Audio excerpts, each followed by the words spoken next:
Afternoon dears. बात करते हैं आज गोल्ड के पोजीशन की। पहले हम अपनी कल की एनालाइज देख लेते हैं। कल हमने जब गोल्ड को एनालाइज किया था तो 3025 के आसपास मूव कर रहा था। यहाँ पर मैंने आपको बताया था 3055 का इम्पोर्टेंट एरिया और नीचे जो है वो 3005 का। और मार्केट जो है वो सेंटर में मूव कर रही थी। यहाँ पर मैंने ये बताया था कि चांसेस हैं कि या ये तो नीचे आ जाए और इस एरिया को 3005 को जो है वो एज ए सपोर्ट लेता है, तो फिर यहाँ से तकरीबन पहला टारगेट 55 होगा और उससे ऊपर जो है वो 66 तक जा सकता है। और यहाँ पर मैंने ये भी बताया था कि यहाँ से ये अपसाइड भी जा सकता है क्योंकि ये सेंटर में था और यहाँ पर पहले इसने इस एरिया को टेस्ट ही नहीं किया था। तो यहाँ से अब भी मैंने कहा था कि जा सकता है, लेकिन अब जाता है तो फिर जो है वो इसके पास 55 काफी इम्पोर्टेंट हो जाएगा, जबकि ये 55 तक जा ही नहीं सका और तकरीबन नीचे से ही जो है वो रिजेक्ट हो गया। आप इन सारे जो है वो एरोज को देखें।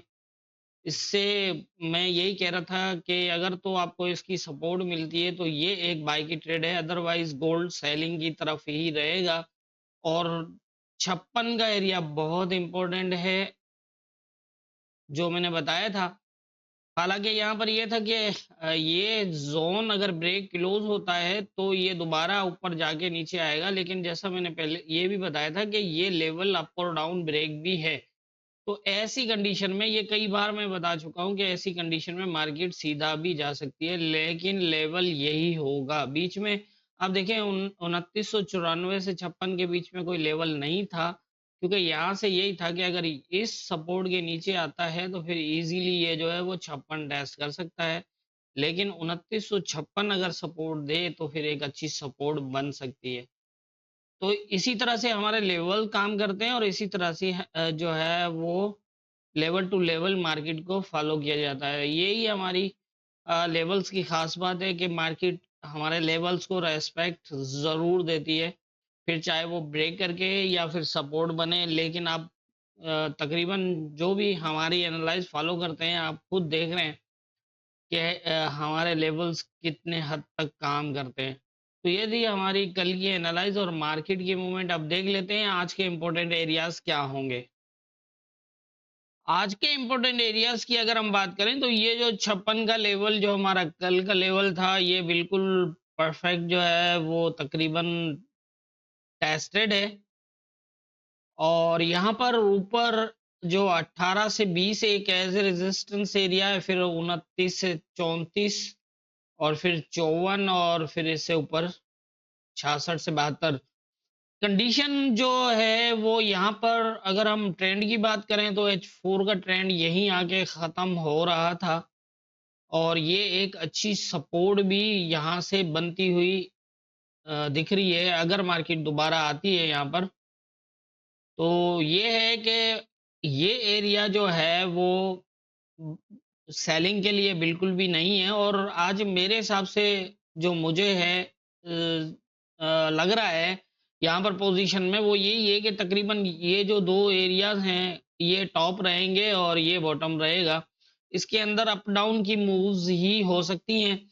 बीच का एरिया जो है वो मैं आपको बता देता हूँ कि यहाँ से अगर सेलिंग होगी तो कैसे, और ये भी पॉसिबल है कि ये यहाँ से इस तरह भी जो है वो मूव कर सकता है। वन साइडेड मूव के चांसेस कम हैं बड़ी मूव के। लेकिन हाँ ये तो है कि अगर यहाँ से भी अगर ऊपर जाता है 94 से 18 तो भी 200 पे प्लस हो रहे हैं। और इसी तरह से अगर नीचे की बात करें तो यहाँ से भी तकरीबन अच्छा खासा जो है वो एरिया बन रहा है। लेकिन अब मैं आपको बता देता हूँ यहाँ पर जो है वो पोजीशन क्या है। अगर तो ये जाता है इस एरिया को टेस्ट करके आता है तो यकीनन ये एरिया बार बार ब्रेक कर रहा है टॉप से, तो ये तकरीबन यहाँ तक और फिर नीचे तक भी जा सकता है और यहाँ से फिर ये दोबारा अब भी आ सकता है। इस तरह एक पोजीशन ये बन सकती है। और दूसरा ये है कि अगर ये इसको फास्ट ब्रेक कर देता है, क्योंकि ये प्रीवियस ब्रेक भी है, ये एरिया ये दोनों ब्रेक हैं। यहाँ तक कि ये जो 54 का एरिया है वो भी शेडो ब्रेक है।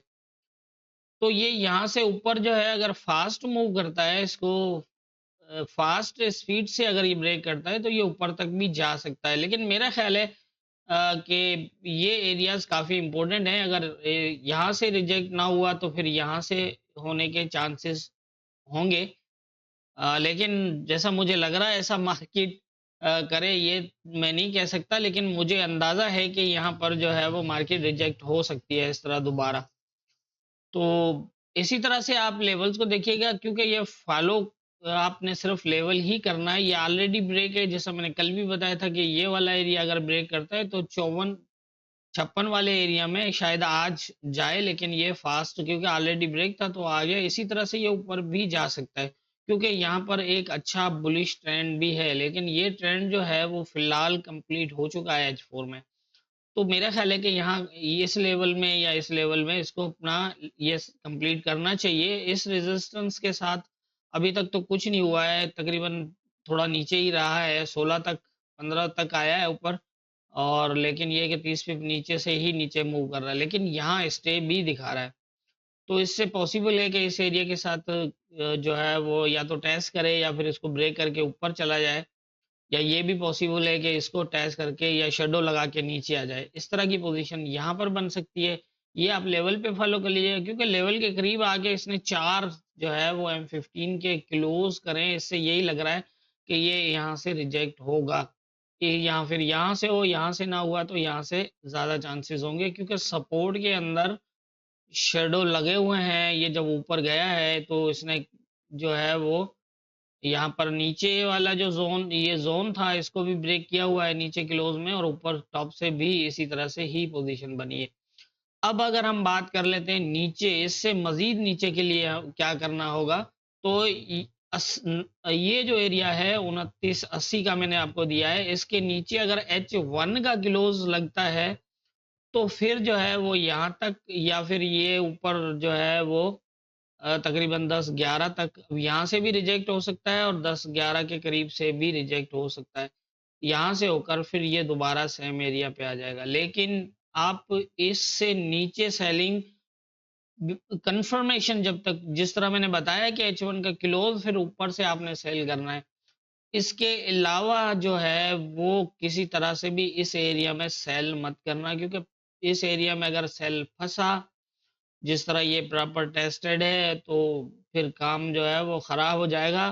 तो इससे बेहतर है कि आप इस एरिया से नीचे अगर सेलिंग देखनी है तो इस कंफर्मेशन पे, लेकिन ये है कि अगर ये यहाँ तक भी आता है, इस एरिया को टेस्ट करता है और यहाँ से बुलिश होता है, तो फिर दोबारा जो है वही यहाँ तक ऊपर जा सकता है। तो ये फिलहाल जो मुझे समझ में आ रहा है आज, वो तकरीबन इस एरिया में ही मार्केट मूव करती हुई लग रही है। बाकी होना क्या है ये तो ऊपर वाला बेहतर जानता है, दुआओं में याद रखिएगा।